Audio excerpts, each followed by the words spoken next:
வருடத்தினுடைய சூடான நாட்கள் நெருங்கிட்டு இருக்கு. ரொம்பவே வெளிச்சமா இருக்கு. சன்செட்டும் பின்னால போயிட்டு இருக்கு அப்படின்ற பல்வேறு விதமான சந்தோஷமான செய்திகள் மக்களுக்காக இருக்கிறது. இதே நேரம் லண்டன்ல நேற்றைய நாள் பதற்றமான ஒரு சூழ்நிலை ஏற்பட்டிருந்தது. லண்டனுடைய முக்கியமான அதி பாதுகாப்பு வலயமாக இருக்கிற பாராளுமன்றத்தை சுற்றிய பகுதிகளில் 16 மணி நேர போராட்டம் இடம்பெற்றிருந்தது. 16 மணி நேர போராட்டத்திற்கு பிறகு ஒருவர் மீட்கப்பட்டிருந்தார். இவருடைய கோரிக்கைகள் என்ன? பிரித்தானிய வாழ் மக்களுக்கு இவரால் ஏற்பட போகிற பாதகங்கள் என்ன? இது சம்பந்தமாக அரசாங்கத்தினுடைய சட்டம் எதுவாக இருக்கிறது அப்படின்ற பல்வேறு விதமான விஷயங்கள் ஊடகங்கள்ல பேசப்படுகிறது.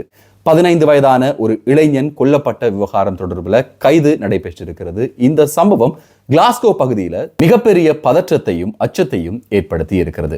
யூகேல வேலை வாய்ப்புகள் சம்பந்தமான தொடர்ச்சியான அறிவுறுத்தல்கள் வெளியிடப்படுகிற வேளையில இந்த வேலை வாய்ப்புகள் இப்போது குறைந்து வருகிறது. 2025ஆம் ஆண்டு எப்படியான நிலவரங்கள் யூகேல இருக்க போகிறது, வேலை வாய்ப்புக்கான சாத்தியக்கூறுகள் எந்த அளவுல இருக்கிறது போன்ற விடயங்கள் ஆராய்ச்சிகளாக வெளியிடப்பட்டிருக்கிறது. நண்பர்களுக்கு வணக்கம். இன்னும் ஒரு வீடியோல உங்களை சந்திக்கிறதுல ரொம்பவே சந்தோஷம். தொடர்ச்சியாக வீடியோக்கள் பார்க்குறீங்க, அதற்கு மிக்க நன்றி. முதல் தடவையாக வீடியோ பார்க்குறீங்க அப்படின்னா மறக்காம சப்ஸ்கிரைப் பண்ணுங்க, இந்த வீடியோவுக்கு லைக் பண்ணுங்க, உங்க நண்பர்களோடையும் இந்த வீடியோவை பகிர்ந்து கொள்ளுங்க. நேற்றைய தினம் லண்டன்ல வெஸ்ட்மினிஸ்டர் நகரத்தில் மிக முக்கியமான ஒரு நிகழ்வு நடந்திருந்தது. இந்த நிகழ்வை பொறுத்தவரையில கவன ஈர்ப்பாக ஒருவர் பிக் பேன் கோபுரத்தில் ஏறி இருக்கிறார் அப்படின்ற தகவல் போலீசாருக்கு கிடைத்திருந்தது. இந்த சம்பவத்தை பொறுத்தவரையில மிகுந்த சிரமத்துக்கு மத்தியில போலீசார் 16 மணித்தியாலங்களுக்கு மேலாக போராடி குறிப்பிட்ட நபரை மீட்டிருப்பதாக சொல்லப்படுகிறது. செரி பிக்கிங் மெஷின் அப்படின்னு சொல்லக்கூடிய ஒரு இயந்திரத்தின் உதவியோட இவர் மீட்கப்பட்டதாகவும், குறிப்பிட்ட நபரை மீட்கும் போது இவருடைய கால் மற்றும் கட்டிடத்தினுடைய பகுதிகளில் இரத்தம் காணப்பட்டதாகவும், இது இவர் ஏறும்போது இவருடைய காலில் ஏற்பட்ட உபாதை காரணமாக வந்திருக்கலாம் அப்படின்ற ஒரு தகவலும் வெளியிடப்படுகிறது.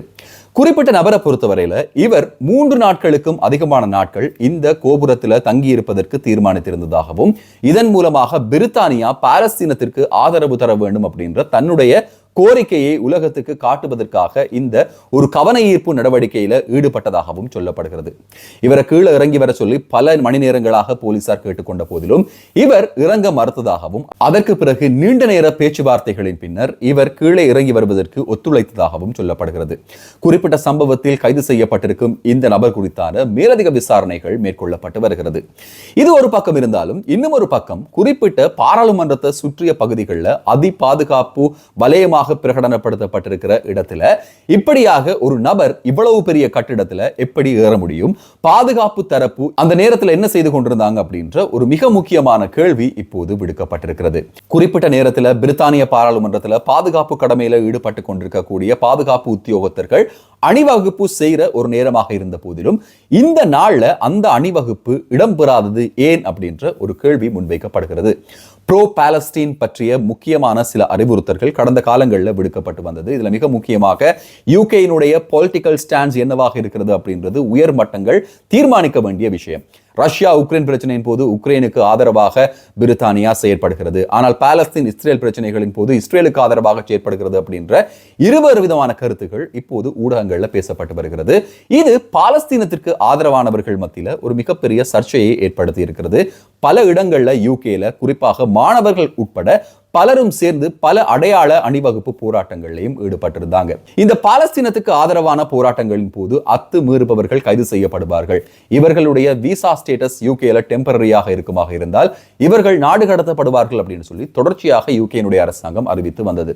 இதன் அடிப்படையில் இப்படியான செயற்பாடுகளை இனிமேல் செய்தால் அவர்களுக்கு தக்க தண்டனை வழங்கப்படும் அப்படின்னு சொல்லி சொல்லப்படுற அதே வேளையில இந்த நபருக்கு எதிராகவும் சட்டம் மிக தீவிரமாகவும் கடுமையாகவும் நிலைநாட்டப்படும் அப்படின்ற ஒரு அறிவிப்பும் யூகேனுடைய ஊடகங்கள்ல வெளியிடப்படுகிறது. சுற்றுலா பயணிகள் மற்றும் பொதுமக்களுக்கு இடையூறு விளைவித்தார் அப்படின்ற ஒரு குற்றச்சாட்டும் இவர் மீது பதியப்படுகிறது. இந்த இடையூறு அப்படின்னும் போது அந்த இடத்துல மிகப்பெரிய வாகன நெரிசல் ஏற்பட்டிருந்தது. குறிப்பிட்ட சம்பவத்தை இந்த கோபுரத்தில் இருந்து இவருடைய ட்விட்டர் தளத்திலும் இன்ஸ்டாகிராம் தளத்திலும் பதிவேற்றம் செய்த வீடியோக்களும் ஊடகங்கள்ல பார்க்கக்கூடியதாக இருந்தது. இந்த வீடியோக்களின் அடிப்படையில் இவர் மிக உயரமான ஒரு இடத்துல பல்கலைக்கழகத்திற்கு போயிருக்கிறார். இது உயிர் ஆபத்தை ஏற்படுத்தக்கூடிய ஒரு முயற்சியாக இருக்கிறது. கவன ஈர்ப்பை ஏற்படுத்துவதற்கு வேறு வழிகள் இருந்தாலும் இந்த ஒரு வழியை தெரிவு செய்து கொண்டது, அதுவும் அதி உயர் பாதுகாப்பு வலயத்தில் இப்படியான ஒரு தவறான முன்மாதிரியாக நடந்து கொண்டது ஏற்றுக்கொள்ள முடியாத ஒரு விஷயம் அப்படின்னு சொல்லி லண்டன் போலீசார் தெரிவிக்கிறாங்க. பாலஸ்தீன் தொடர்பாக இவருடைய கோரிக்கைகள் என்ன, இவர் வைக்கக்கூடிய கேள்விகள் என்ன அப்படின்றது குறித்தான விசாரணைகள் முன்னெடுக்கப்பட்டு வருகிறது. இவருடைய கோரிக்கைகள் நியாயமாக இருக்கும் பட்சத்தில் இவருக்கான பதிலை வழங்குவதற்கான கடமையும் அரசாங்கத்திற்கு இருக்கிறது அப்படின்னு சொல்லி போலீசார் தெரிவிக்கிறாங்க. கிளாஸ்கோ நகரத்தில் வீதியோரத்தில் உயிரிழந்த நிலையில கண்டுபிடிக்கப்பட்ட 15 வயதான இளைஞனை கொலை செய்தார் அப்படின்ற குற்றச்சாட்டின் பேரில் 14 வயதான ஒரு மாணவன் கைது செய்யப்பட்டிருப்பது கிளாஸ்கோவில் மிகப்பெரிய அதிர்வலைகளை ஏற்படுத்தி இருக்கிறது. குறிப்பிட்ட சம்பவம் நடந்திருந்த போது இந்த சம்பவத்தில் உள்காயங்களுக்கு உள்ளாக்கப்பட்டு தீவிரமான மோசமான நிலையில வீதியோரத்தில் சடலமாக இந்த இளைஞன் கண்டுபிடிக்கப்பட்டார். இந்த இளைஞனை பொறுத்தவரையில இந்த இளைஞர் ஒரு சிறப்பான மாணவர், நல்லா படிக்கக்கூடியவர், இவர் அயலவர்களோட மிக சிறப்பாக பேணி நடக்கக்கூடியவர் அப்படின்ற நல்ல விதமான கருத்துக்களை முன்வைக்கப்பட்டிருக்கிறது. இப்படியான ஒரு இளைஞர் இருவருக்கு இடையிலான தகராறு காரணமாகவோ அல்லது முன்விரோதம் காரணமாகவோ இப்படி தாக்கப்பட்டு உயிரிழந்திருக்கலாம் அப்படின்ற அறிவிப்பை போலீசார் வெளியிட்டிருந்தாங்க. இந்த சம்பவத்தில் இப்போது 14 வயதான இளைஞர் கைது செய்யப்பட்டிருப்பது மிகுந்த ஆச்சரியத்தையும் ஒரு விதத்தில் பயத்தையும் உண்டாக்குகிறது. யூகேயை பொறுத்தவரையில இளையவர்கள் தவறான கொலை போன்ற மிகப்பெரிய பாதகங்களை செய்து இப்போது கைது செய்யப்படுவது அதிகரித்துக் கொண்டே வருகிறது. தாக்குதல்கள் ஒரு பக்கம் நடக்கிறது, கன்ஸ் புழங்க தொடங்கி இருக்கிறது, போதைப் பொருட்கள் காரணமாக பல கொலைகள் நடக்கிறது. லண்டன் பகுதிகளும் யூகேயில் இருக்கிற மற்ற பகுதிகளில் இது தொடர்ந்த வண்ணம் இருக்கிறது அப்படின்றது மிகவும் கவலையான ஒரு விஷயமாக பார்க்க வேண்டியதாக இருக்கிறது. இந்த வருடத்தினுடைய சூடான நாட்களாக இந்த நாட்கள் பகிரப்படுகிறது. இந்த நாட்களை பொறுத்தவரையில இந்த வார இறுதியில 20 பாகை செல்சியஸ் வரையில அதிகரிக்கலாம். இந்த வெப்பநிலை காரணமாக மக்கள் அவதானமாக செயற்படுங்கள் அப்படின்ற அறிவிப்பையும் யூகேனுடைய மெட் டிபார்ட்மெண்ட் வழங்குகிறது. 20 பாகை செல்சியஸாக இந்த காலநிலை இருந்தாலும் கூட எதிர்வரும் வாரங்களில் மீண்டும் அது -1 வரை போவதற்கான வாய்ப்புகள் இருக்கிறது. எதிர்வரும் வாரத்தில் வடக்கில் இருந்து மழை வீழ்ச்சியும் யூகேக்கு வரப்போகிறது. அது கொஞ்சம் கொஞ்சமாக கீழே வந்து முழு யூகேலையும் மழை வீழ்ச்சி இருக்கும் அப்படின்ற ஒரு எதிர்ப்பு கூறலும் முன்வைக்கப்படுகிறது. 20-21 டிகிரி செல்சியஸாக வெப்பநிலை அதிகரித்திருப்பதால அதிகம் தண்ணீர் பருகுங்கள். ஒரு பெரிய ஒரு டிரான்சிஷனாக இந்த வெதர் இருக்கு அப்படின்றதுனால இந்த வெதருக்கான முன்னாயத்தங்களை எடுத்துக் கொள்ளுங்கள் அப்படின்ற ஒரு அறிவிப்பும் மெட் டிபார்ட்மெண்டால மக்களுக்கு வழங்கப்படுகிறது.